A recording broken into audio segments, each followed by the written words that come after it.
Alright guys, so while changing input or out of the blue, if your HiSense Fire TV is showing a black screen, whether you have sound but no picture or nothing on the display on your Fire TV, well, don't panic. We're going to show you a few quick fixes to get your screen back. Now, the problem is usually caused either by a temporary software freeze, bad HDMI connection, the wrong input source, or a failed LED backlight. In some cases, it might also be a corrupted firmware. So first, we're going to try a cold boot before anything else. Just unplug your TV from the power outlet, and before plug it back in, just go ahead and disconnect everything that's connected to it, including HDMI cable, USB devices, antenna, whatever is right now connected to your TV. Because sometimes connected devices can cause a black screen issue. Now after that, wait around 3 to 5 minutes, and then just plug the TV back in, turn it on, and see now if you can see your TV's display.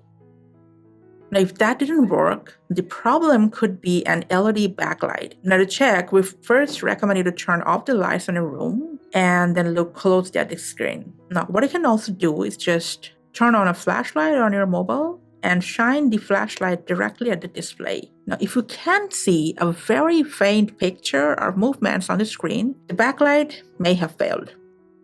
In that case, you'll need a professional help, contact HiSense support if your warranty is still active, or take the TV to a reliable repair shop. Now, if that is not your issue, you can also try a remote shortcut to reset the TV, since you can't access the settings menu. Just keep in mind, this will erase your apps, accounts, and personal data. So just make sure your TV is plugged in and on.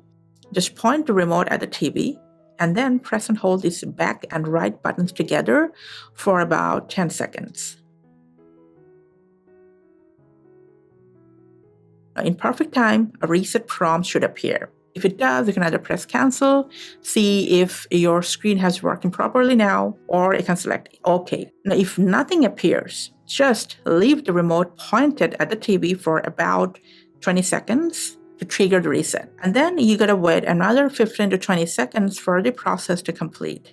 If there is no hardware problem, the TV should eventually take you to the setup screen.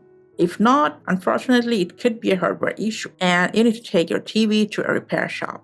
Let us know in the comment section what's your current situation with your TV. We'll get back and help you out. Thanks for your time.